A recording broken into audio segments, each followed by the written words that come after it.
What if the sound you hear on almost every modern rock chorus, the growl, the tortured harmony, the ache that feels both ugly and beautiful, wasn't invented by the bands topping the charts today?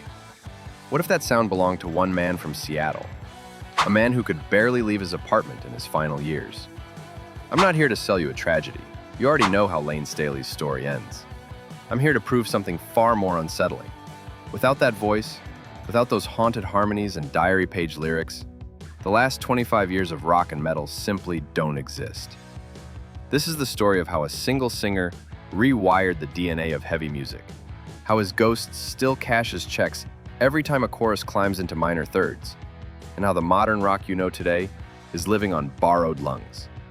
Layne Staley wasn't just a singer, he was an atmosphere. Born in 1967 in Kirkland, Washington, Layne grew up a painfully shy kid who escaped into music. By the late 80s, he found himself fronting Alice in Chains, a band that fused Sabbath's heaviness with Seattle's gray sky gloom. But it was his voice that turned heads before anything else. Most vocalists attack notes. Layne haunted them. He'd slip underneath a pitch, drag it up like a body being pulled from a well, and then unleash it with this metallic growl that sounded like an amplifier plugged straight into his throat. On tracks like Angry Chair or Junkhead, you hear three distinct moves that became his signature, and later, everyone else's cheat sheet. The flip, that yodel-like leap between chest and head voice. The delayed vibrato. He waits until the very last second to shake the note, stretching the tension until it snaps. The nasal growl, a sound vocal coaches struggle to describe. Singers say it's like lifting the soft palate while relaxing the throat, essentially turning his head into a distortion pedal. Beside him, Jerry Cantrell was no slouch. Cantrell's harmonies painted in charcoal, dark, steady, grounding. But when Layne streaked neon across them, the contrast created that eerie, light-dark light layering. It wasn't just harmony, it was chemical warfare on your emotions. That recipe, the tortured lead with the shadow harmony, would become grunge's secret sauce, and later, modern rock's most recycled formula. There are two stories about how Godsmack got their name.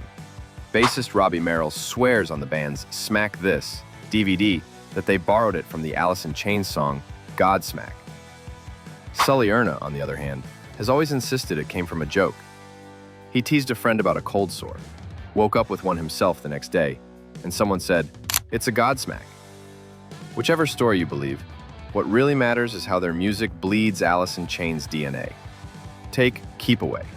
Line it up against Them Bones. The call and response between riff and vocal, the cadence that parks the verse on one stubborn note before parachuting into a harmony, that's Layne 101. Sully's voice is grittier, sure, less elastic, more bark than howl. But the structure, the scaffolding of the songs, is built from Seattle blueprints. If you want proof of Layne's fingerprints on the next generation, look no further than Breaking Benjamin. Frontman Ben Burnley has never been shy about his influences. He's covered Alice in Chains' Wood live with Gavin Rossdale.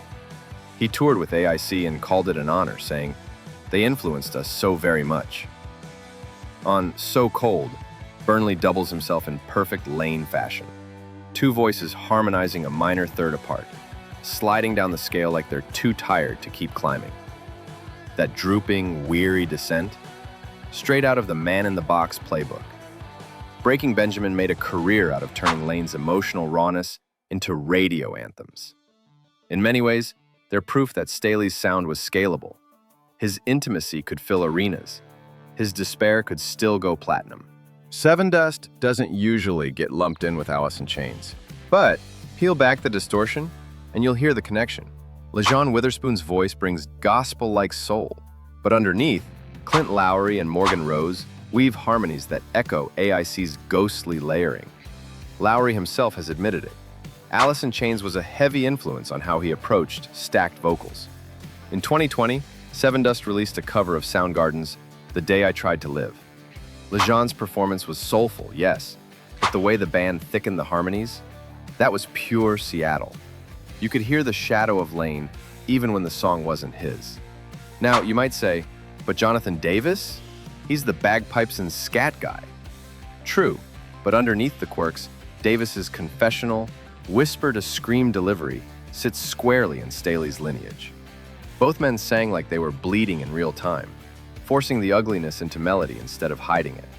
When Korn covered Wood at Alice in Chains' Mopop tribute in 2020, Davis didn't have to adjust much. His raw, choked phrasing fit naturally into the mold Staley carved decades earlier. Layne proved vulnerability could be heavy. Davis, and nu metal as a whole, took that permission slip and ran with it. Fast forward to Tobias Forge and Ghost.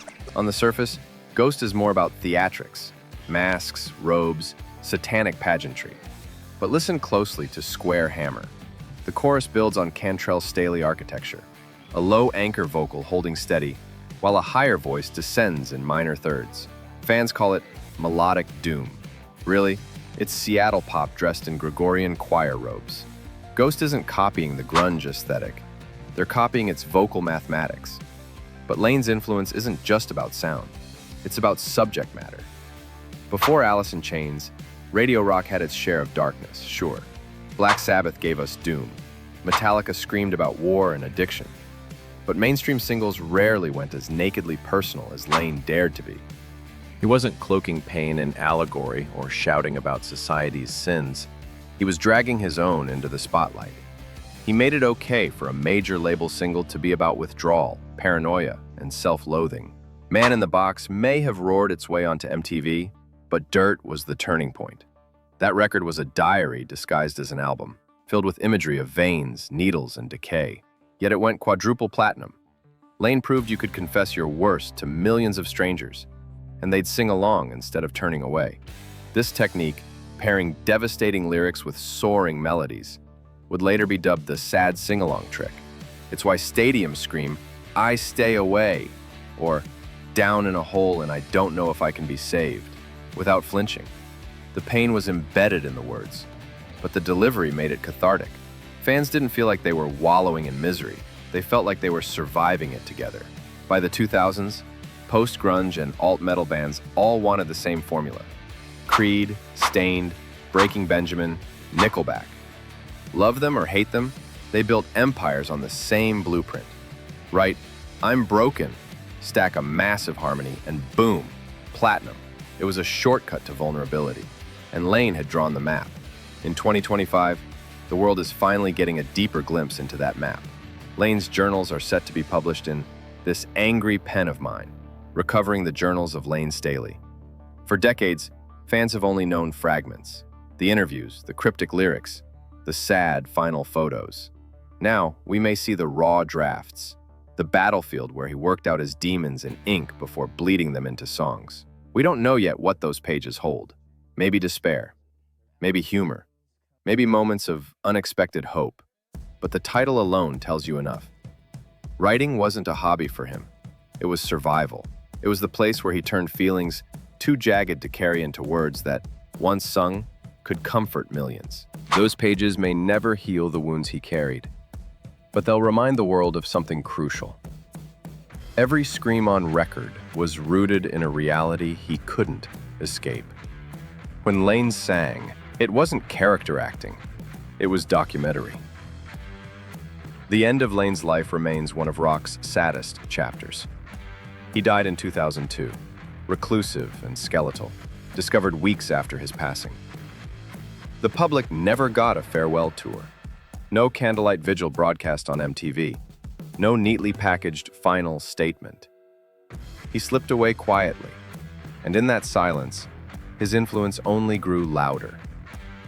Unlike some of his peers, there was no hologram tour, no anniversary selfies pushed by estates. The industry kept rolling. But Layne's legacy didn't need PR campaigns. It lived in the sound of the bands filling arenas. Meanwhile, in Seattle, his family helped establish the Layne Staley Memorial Fund, managed through Therapeutic Health Services.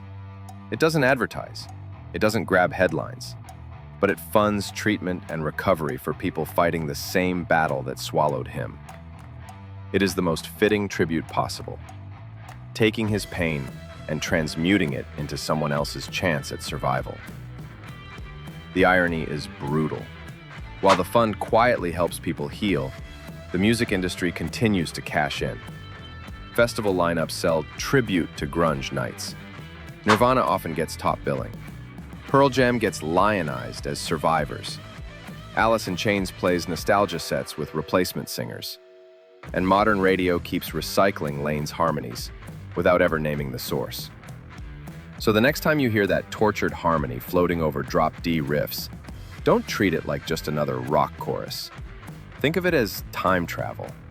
That voice is coming from a cramped Seattle apartment in 1992, from a man who could barely stand himself, but somehow found a way to comfort millions of strangers.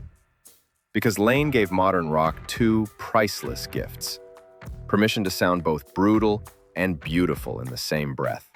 Heavy music didn't need to be only rage. It could ache, it could weep, and still crush. Permission to confess out loud on record that you were falling apart. Rock wasn't just rebellion anymore, it was confession booth, group therapy, and survival manual rolled into one. Every time a new band climbs the charts using those tricks, they're spending Layne's inheritance. And the debt isn't just artistic, it's spiritual. We never paid the invoice. But the balance is due every time the radio turns pain into a sing-along. And maybe that's the true legacy. Layne's voice lives on, disguised in other throats, echoing in other songs, morphing into other genres. He may be gone, but he remains the ghostwriter of modern rock's emotions. That's why modern rock doesn't just owe something to Layne Staley. It owes everything